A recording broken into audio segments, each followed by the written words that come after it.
सकते हैं क्योंकि रास्ता बिल्कुल सपाट और सीधा था। और एक दिन जब ये लगातार आगे बढ़ रहे होते हैं तो आइवर अपने डॉग्स की स्लेड की स्पीड बढ़ा देता है, जिससे एक हादसा हो जाता है और उसका स्लेड एक खाई में गिर जाता है, जिस वजह से उसका जो लीड डॉग होता है उसकी मृत्यु हो जाती है। हालांकि आइवर को बताया गया था कि तुम्हें किसी भी डॉग से लगाव नहीं करना, क्योंकि इनके डॉग इस तरह के सफर पर अक्सर मारे जाते हैं। आइवर को उस डॉग से लगाव हो गया था, इसीलिए उसे बहुत दुख होता है। साथ ही इन दोनों ने 2 हफ्तों का राशन भी खो दिया। मिकलसन को इस बात से बहुत गुस्सा आता है, लेकिन अब वो कुछ नहीं कर सकता क्योंकि आइवर के अलावा कोई भी उसके साथ आना नहीं चाहता था। इसीलिए मिकलसन को आइवर के साथ ही आगे बढ़ना पड़ता है। ये लगातार बढ़ते हुए एक नदी तक पहुंच जाते हैं, जिसे पार करने के बाद ये आगे जाते हैं। आइवर मिकलसन से पूछता है कि आप इतना खतरनाक काम क्यों करते हैं, जहां आपको अकेले इस तरह के इलाकों में रहना पड़ता है। अगर यहाँ पर हमें कुछ हो गया तो हमें कोई देखने वाला, पानी पूछने वाला भी नहीं मिलेगा। दरअसल आइवर को नहीं पता होता कि ये साबित करना कितना जरूरी है कि डेनमार्क और ग्रीनलैंड को कोई भी नदी अलग नहीं करती, क्योंकि अगर ये साबित नहीं कर पाए तो अमेरिका इनके बहुत सारे इलाकों पर अपना कब्जा कर लेगा। मिकलसन आइवर के सवाल पर उसी से सवाल करता है कि तुम मैकेनिक का काम क्यों करते हो। आइवर कहता है क्योंकि मैं उस काम में अच्छा हूँ। मिकलसन कहता है मैं भी इस काम को इसलिए करता हूँ क्योंकि मैं इस काम में अच्छा हूँ, मुझे इस काम को करने में मजा आता है। एक रात को जब ये दोनों बैठे होते हैं तो आइवर एक फोटो को देख रहा होता है जो उसे कहीं मिल गई थी। इसमें बहुत सारी लड़कियां होती है जिनके बारे में आइवर को कुछ नहीं पता। उसने इन सब लड़कियों के बारे में अपनी इमेजिनेशन से इन सब के कुछ न कुछ नाम रखे होते हैं। ये फोटो मिकलसन को दिखाता है और पूछता है कि आप इसमें से किस लड़की को चुनेंगे। कैप्टन मिकलसन उसे बड़े ध्यान से देखते हैं और उसमें से एक लड़की को चुनते हैं और कहते हैं कि मैं इसका नाम नाया रखूंगा। आइवर कहता है कि मैं ईश्वर से प्रार्थना करता हूँ कि आप दोनों हमेशा साथ रहें। इसके बाद ये अपना सफर शुरू करते हैं।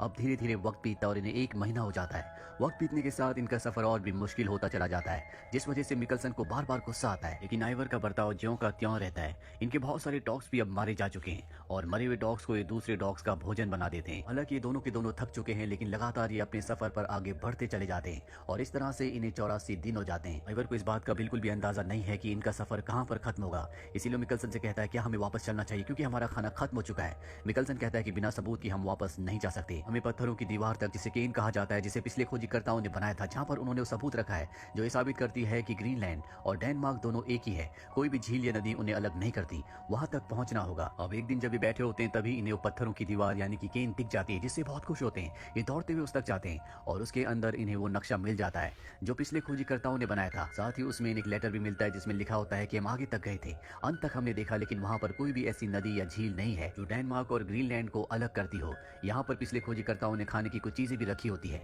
ये दोनों के दोनों सबूत पाकर बहुत ज्यादा खुश हो जाते हैं क्योंकि यहाँ तक आने का इनका जो मकसद था वो अब पूरा हो चुका है। पिछले खोजियों ने जो इनसे 3 साल पहले यहाँ पर आए थे, उन्होंने यहाँ पर केन बनाकर सबूत इसलिए छोड़ दिया था क्योंकि उन्हें समझ में आ गया था कि वो यहाँ से जिंदा वापस नहीं लौट सकते और अगर कोई उन्हें ढूंढने के लिए आए तो यहाँ तक पहुंच जाए और उसे सबूत मिल जाए। हालांकि इनका खाना खत्म हो चुका था, लेकिन अब इन्हें यहाँ पर खाने की कुछ चीजें मिल जाती है, जिसे खाने के बाद ये अब वापस अपने लोगों की तरफ बढ़ चलते हैं। लेकिन इन्हें अगस्त तक वापस पहुंचना होगा क्योंकि मिकलसन ने अपनी टीम से, अपने क्रू से कहा था कि अगर हम अगस्त तक वापस ना लौटे तो तुम सब यहाँ से चले जाना। अब ये लगातार अपने सफर पर आगे बढ़ते चले जाते हैं, जहाँ पर इनके डॉग्स लगातार मर रहे होते हैं और एक दिन ये उसके मांस के टुकड़े को खाते हैं, जिससे इन्हें फूड पॉइजन हो जाता है। पर इनकी किस्मत अच्छी होती है कि ये दोनों के दोनों जिंदा हैं। ये अपने सफर को एक बार फिर से शुरू करते हैं। रात को एक जगह पड़ाव डालते हैं, जिसके बाद आइवर अगली सुबह शिकार करने के लिए बर्फ में निकल पड़ता है और जब वो खाली हाथ वापस लौटता है तो उसे डॉग के जोर जोर से भौंकने की आवाज आती है। वो समझ जाता है कोई ना कोई खतरा है। वो भागता हुआ अपने कैंप के पास पहुंचता है। वो देखता है कि वहां पर एक बर्फीला भालू जो 3 डॉग्स को पहले मार चुका है, अब वो मिकलसन के ऊपर हमला कर रहा है। मिकलसन को मारने वाला होता है कि आइवर 2 गोली उस भालू को मारता है, जिससे उस भालू की मौत हो जाती है। लेकिन अब मिकलसन पानी में गिर चुका है। आइवर किसी तरह से उसे पानी से बाहर निकालता है और इसके बाद वहीं पर अगले 2 दिनों तक मिकलसन के साथ रुकता है क्योंकि उसकी तबीयत बहुत ज्यादा खराब हो चुकी होती है। कैप्टन मिकलसन जब ठीक हो जाते हैं तो ये तय करते हैं कि ये अपने स्लेड को यहीं पर छोड़कर आगे का सफर तय करेंगे क्योंकि इतने भारी स्लेड को अब ये खींच नहीं सकते। ये दोनों के दोनों अपना सफर तय करते हैं। इनके सामने एक जमी हुई नदी आती है जिसे इन्हें पार करना है, पर अब कैप्टन मिकलसन को यकीन हो चुका है कि ये वापस नहीं पहुंच सकते। इसीलिए पत्थरों से ये वहां पर एक केन बनाते हैं, जहां पर ये उस नक्शे को, जिस नक्शे को ये पीछे वाले केन से लेकर आए हैं, वहां पर रखकर अपने आगे के सफर पर बढ़ चलते हैं। ये बहुत मुश्किल से उस जमी हुई नदी को पार करते हैं। इन्हें अपने सफर पर आज पूरे 184 दिन हो चुके हैं।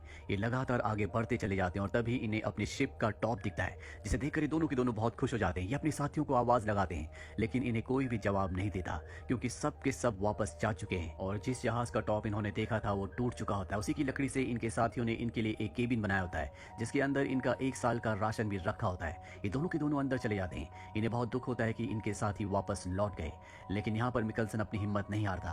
वो आइवर से कहता है कि हमें ढूंढने के लिए खोजी दस्ता जरूर आएगा, हमें बस सब्र रखना होगा। वहीं डेनमार्क में मिकलसन के उन साथियों को दिखाया जाता है जो वापस लौट चुके थे। वो सरकारी ऑफिसर्स के सामने होते जो उनसे पूछते हैं कि तुम उन दोनों को वहां पर छोड़कर क्यों आ गए।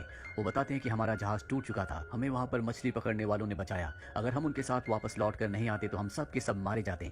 मैं चाहता हूँ कि आप एक और खोजी दस्ते को वहाँ पर भेजें तो मिकलसन और आइवर को वापस ले आए। लेकिन जो सीनियर अधिकारी होते हैं वो कहते हैं कि इस खोज में पहले बहुत सारे लोगों की जान जा चुकी है, इसमें बहुत सारा पैसा खर्च हो चुका है और अब सरकार इसमें और पैसा और रिस्क नहीं ले सकती। वहीं मिकलसन और आइवर को दिखाया जाता है जिन्हें आज पूरे के पूरे 242 दिन हो चुके हैं। मिकलसन हमेशा आइवर को कहता है कि देखना, हमें वापस ले जाने के लिए यहाँ पर एक जहाज जरूर आएगा। यहाँ पर इनके लिए जो केबिन बनाया गया था उसमें इनके लिए खाने के लिए भरपूर चीजें थी। साथ ही इन्होंने गाना सुनने के लिए यहाँ पर एक रिकॉर्डर को भी ठीक कर लिया था। अब एक रात को जब मिकलसन सो रहा होता है तभी उसे सपना आता है। जो पत्थरों का केन इन्होंने बनाया था जिसके अंदर सारे सबूत हैं, उसे एक बर्फीला भालू तोड़ रहा है। उसने सारे सबूतों को खराब कर दिया। मिकलसन डर की नींद से जाग जाता है और आइवर से कहता है कि हमें सबूतों को वापस लाना होगा, वहां पर सबूत सुरक्षित नहीं है। और ये सफर इनका 1 महीने का होने वाला था। ये खाने के सारे सामान को लेकर उस जगह पहुंच जाते हैं जहां पर केन था। केन के बहुत सारे पत्थर गिरे होते हैं। सच में यहाँ पर किसी भालू ने शायद हमला किया था क्योंकि इसके अंदर इन्होंने कुछ खाना भी छोड़ा था और भूखा भालू खाने की खुशबू की वजह से पत्थरों को शायद गिरा रहा हो। मिकलसन पूरी तरह से डर जाता है, पर जब वो अंदर देखता है तो वहां पर सबूत अब भी ज्यों के त्यों होते हैं। निभा कर ये दोनों के दोनों बहुत खुश हो जाते हैं। आइवर मिकलसन से पूछता है कि आपको कैसे पता चला। मिकलसन कहता है कि सपनों का कोई ना कोई मतलब होता है। दरअसल ये अपनी जगह से 200 मील दूर आए थे और अब इन्हें जल्द से जल्द वापस पहुंचना होगा। हालांकि उस जगह से निकलने से पहले आइवर ने कहा था कि हमें यहाँ से निकलने से पहले यहाँ पर कोई सबूत छोड़ देना चाहिए कि हम दोनों जिंदा हैं। लेकिन कैप्टन मिकलसन ने उसकी बात नहीं मानी और कहा था कि हम बहुत जल्दी वापस लौट जाएंगे। अब जब ये वापस लौटते हैं तो बर्फ पहले पिघल चुकी होती है और यहाँ पर इन्हें ढूंढने के लिए खोजी दस्ता आया था, लेकिन उन्हें यहाँ पर कोई नहीं मिला, जिस वजह से उन्होंने समझ लिया कि ये दोनों के दोनों मारे जा चुके हैं।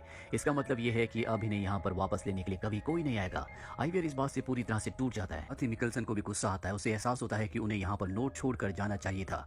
अब क्योंकि इनका धीरे धीरे खाना भी पूरी तरह से खत्म हो रहा है, इसीलिए यहाँ पर मिकलसन की दिमागी हालत खराब होना शुरू हो जाती है। हर तरफ उसे वही फोटो वाली लड़की दिखती है जो आइवर ने उसे दिखाई थी, जिसमें उसने एक लड़की का नाम उसमें नाया रख दिया था। वो नाया से बात करता रहता है और आज इन्हें यहाँ पर पूरे 3 साल होने वाले हैं।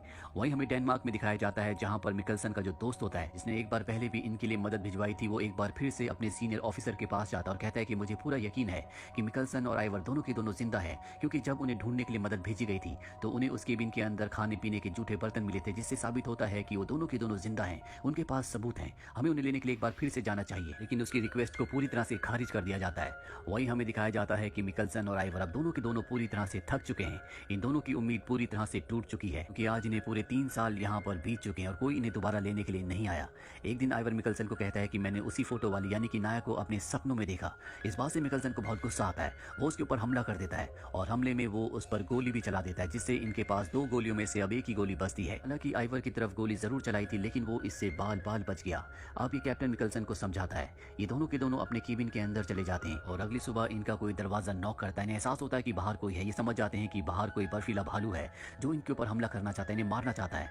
ये अपनी बंदूक जिसमें एक ही गोली है उसे लेकर तैनात हो जाते हैं, दरवाजा खोलते हैं। पर इससे पहले कि गोली चलाते देखते हैं कि वहां पर कुछ लोग हैं जो इन्हें वापस लेने के लिए आए हैं। वो पानी की शिप से इन्हें वापस ले जाते हैं। डेनमार्क पहुंचने के बाद ये सारे सबूत अपने सीनियर ऑफिसर्स को दे देते हैं, जिससे साबित हो जाता है कि डेनमार्क और ग्रीनलैंड दोनों एक ही है। कोई भी बड़ी झील या नदी इन दोनों को अलग नहीं करती, जिसका मतलब ये है कि अमेरिका अब इनके किसी भी हिस्से पर कब्जा नहीं कर सकता, क्योंकि इनके पास सबूत है।